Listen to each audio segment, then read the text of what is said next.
खंड 6। बालदेव जी को रात को नींद नहीं आती है। मठ से लौटने से देर हो गई थी।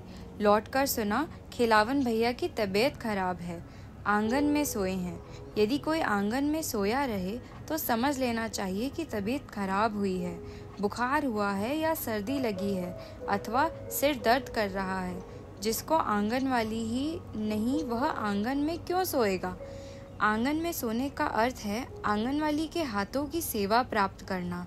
खाने के समय भौजी से मालूम हुआ पेट में बाय हो गया है। कड़वा तेल लगाकर पेट ससारते समय गौ गौ बोलता था। भौजी भी बहुत अनमनी थी और दिनों की तरह बैठकर बातें नहीं की भौजी ने। भौजी बोसरी के पास बैठकर हुक्का पीती रहती थी। बालदेव जेल की गप सुनाता रहता। बालदेव जी आज पंचायत की गप भौजी को सुनाते, लेकिन आज गप जमाने का लक्षण नहीं देखकर बालदेव जी सोने चले आए। नींद नहीं आती है। जेल का बीटी कंबल आज बड़ा गड़ रहा है। खद्दर की धोती मैली हो जाने पर बहुत ठंडी हो जाती है। बार बार लक्ष्मी दासीन की याद आती है। आते समय कह रही थी, आज यहीं प्रसाद पा लीजिए बालदेव जी। प्रसाद लक्ष्मी के शरीर की सुगंध। आज माँ की भी याद आती है। गांव के लोग बालदेव को टुरवा कहते थे। सुनकर माँ बहुत गुस्सा होती थी। बाप के मरने से कोई टुअर नहीं होता। बाप मरे तो कुंवर, माँ मरे तो टुअर। मेरा बालदेव तो कुंवर है, मेरा बालदेव टुअर नहीं। ऐसा लगता है माँ ने अभी तुरंत ही पीठ सहलाई है। माँ के मरने के बाद बालदेव बहुत दिन तक अजोधी भगत की भैंस चराता था। अजोधी भगत की याद आते ही बालदेव की देह सिहर उठती है। कैसा पिशाच था बुढ़ा। बूढ़ी तो और भी खटास थी। खेक सियारी की तरह हरदम खेंक खेंक करती रहती थी। दिन भर भैंस चराकर आने के बाद बालदेव की उंगलियां भगत का देह टीपते टीपते दर्द करने लगती थी। आंखें नींद से बंद हो जाती थी, लेकिन जरा भी ऊँखे की चटाक उसे बूढ़े की उंगलियों की चोट बड़ी बड़ी कड़ी होती थी। बालदेव ने बचपन से ही मार खाई है, थप्पड़, घड़ी और लाठी की मार। शायद सूखी चमड़ी की चोट ज्यादा लगती है, लेकिन रूपमती का कलेजा मोम का था। वैसे बेदर्द माँ बाप की बेटी वैसी दयालु कैसे हुई, समझ में नहीं आता है। बूढ़े बूढ़ी को रात में नींद नहीं आती थी।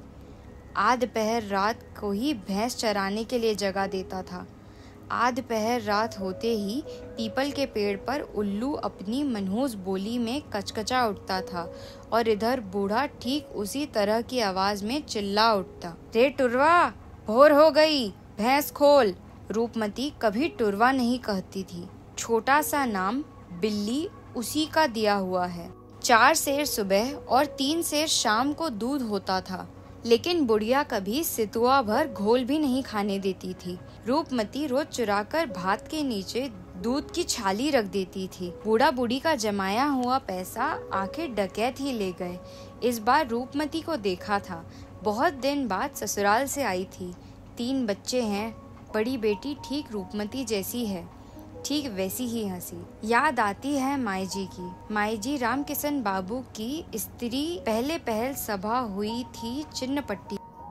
सभा में रामकिशन बाबू, उनकी स्त्री, चौधरी जी और तिवारी जी आए थे। अलबत्त रूप था रामकिशन बाबू का। बड़ी बड़ी आंखें, भाखन देते थे जैसे बाघ गरजे।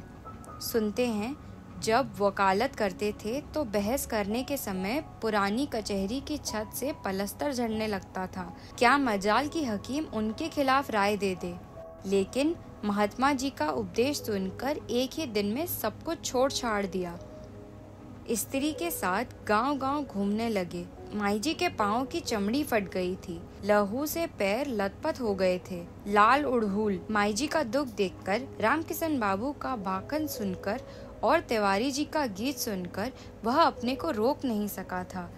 कौन संभाल सकता था उस टान को।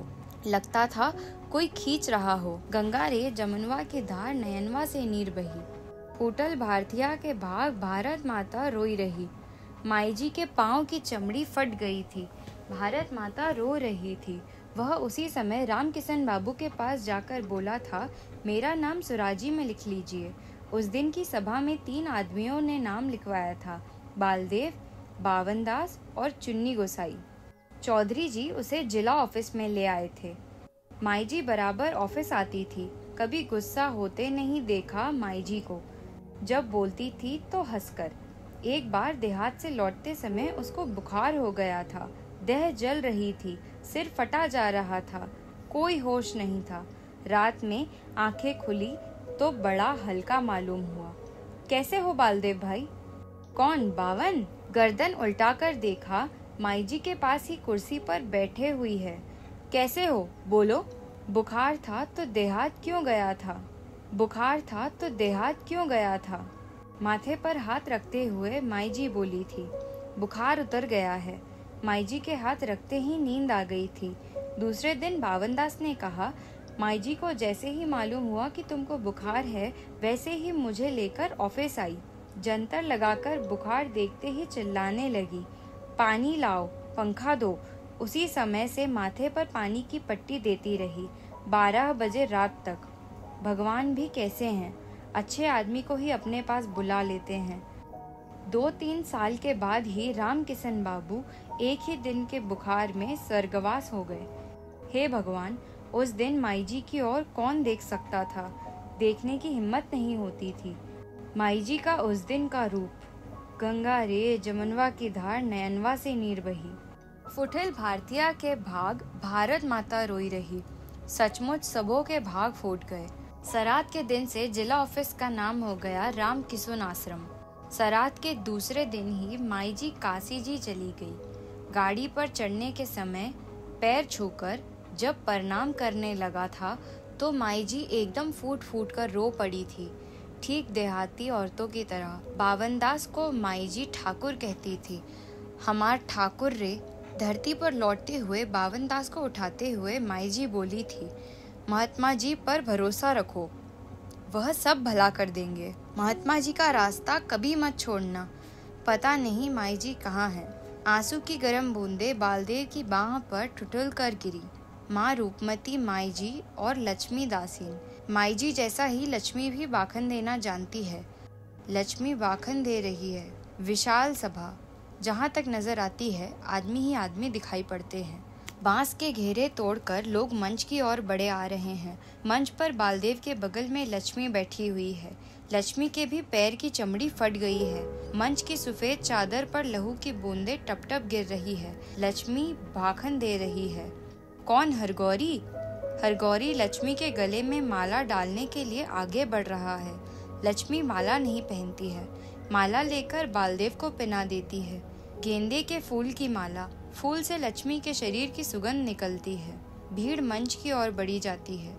हरगौरी आगे बढ़ाया है, लक्ष्मी को पकड़ रहा है। बालदेव चिल्ला रहा है, लेकिन आवाज नहीं निकल रही है। लोग हल्ला कर रहे हैं। बहुत जोर लगाकर बालदेव चिल्लाता है, हरगौरी बाबू, गिन्ही महात्मा की जय।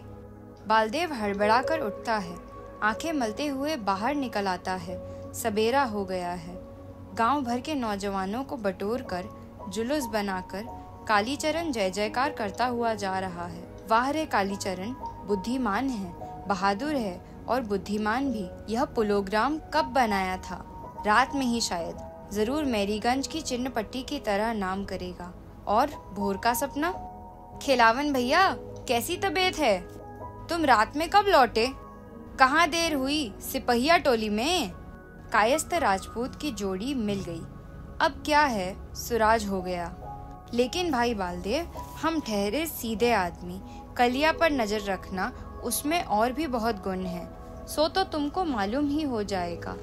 किसी किस्म का उपद्रव करेगा तो हम जिम्मेदार नहीं हैं। पीछे यादव टोली के मुखिया के ऊपर बात नहीं आवे। हाँ भाई, कायस्थ और राजपूत का क्या विश्वास। खिलावन किसके ऊपर अपने दिल का बुखार उतारे, समझ नहीं पा रहा था। भैंस चरवाहा भैंस दोहने के लिए बर्तन ले आया था। खिलावन आज भी अपने ही हाथों भैंस ढोता है। किसका कहना है, भैंस के थन में 4 आदमी के हाथ लगे कि भैंस सूखी। चरवाहा पर बिगड़ पड़ा। साला अभी भैंस थराई भी नहीं है, दोहने के लिए हल्ला मचा रहा है। पूरी जलेबी क्या अभी ही बढ़ रही है? जीभ से पानी गिर रहा है। प्रणाम जोतकी काका। जोतकी जी कान पर जनेऊ टांगे, हाथ में लोटा लटकाए इनारे की ओर जा रहे थे। खेलावन ने टोका, आइए यही पानी मंगवा देते हैं। खेलावन, गांव में तो सुराज हो गया, देखते हैं। अच्छा, देखिए गांव के लौंडे सब आज फुच्च पुच्च कर रहे हैं। क्षुद्र नदी चली भरी उतराई, जस थोरे थन खल बोराई। ऐसा ही सिमरबनी में भी हुआ था। हमारे मामा का घर सिमरबनी में ही है। आज से 10-12 साल पहले की बात कहते हैं। हम मामा के यहाँ गए थे। मामा के बड़े पुत्रा का यज्ञोपवीत था। प्रातः काल उठ के देखते हैं कि गांव भर के लौंडे इसी झंडा पतका लेकर इनकलाब जिंदाबाद करते हुए गांव में घूम रहे हैं। मामा से पूछा कि मामा क्या बात है, तो मामा बोले कि गांव के सभी लड़कों ने वोल्टियरी में नाम लिखा लिया है।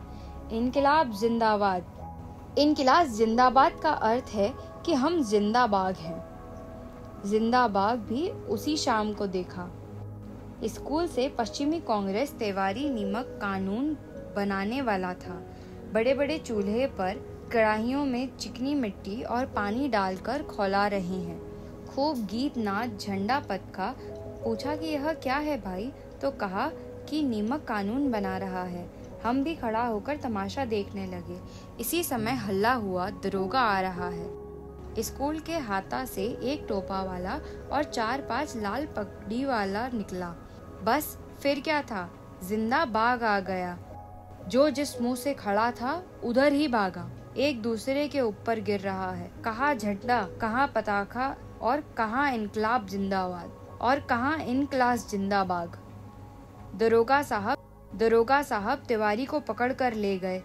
इसके बाद गांव के घर घर में घुसकर खन्ना तलाशी। गांव के सभी जिंदाबाद मांग में घुस गए। सुनने में आया कि जब कांग्रेसी राज हुआ तो फिर घर घर में वोल्टियर घरघराने लगा। फिर इनकलाब जिंदाबाद। पुलिस दरोगा को देखकर और जोर से चिल्लाते थे सब। लो भाई चिल्लाओ, तुम्हारा राज है अभी। पुलिस दरोगा मन ही मन गुस्सा पीकर रह गए। पिछले मोमेंट में जिंदाबागों ने जोश में आकर अड़गड़ा जला दिया, कलाली लूट लिया। दूसरे ही दिन लॉरी में भर के गोरा मिलिट्री आया और सारे गांव में जला पका लूट पीट कर एक ही घंटा में ठंडा कर दिया। 50 आदमी को गिरफ्त किया। 2 को तो मारते मारते बेहोश कर दिया। 1 को किरची भोग दिया। अंग्रेज बहादुर से यही दुग्गी तिग्गी लोग पार पाएंगे। बड़ा बड़ा घोड़ा बाहर जाए तो नटखोड़ी पूछे कितना पानी। अंग्रेज बहादुर ने अभी फिर ढील दे दिया। सब उछल कूद रहे हैं। इस बार बिगड़ेगा तो खोप सहित कबूतर आए। नहीं जोतकी काका, अब वैसा नहीं हो सकता। बालदेव इससे आगे नहीं सुन सका। पिछले मोमेंट में सरकार का छक्का छूट गया है। सिमरबनी के बारे में आप जो कह रहे हैं, सो आप इधर सिमरबनी गए हैं? नहीं, तब क्या देखिएगा, एक बार वहाँ जाकर देखिए। अस्पताल, स्कूल, लड़की स्कूल, चरखा सेंटर, रायबरेली, क्या नहीं है वहाँ।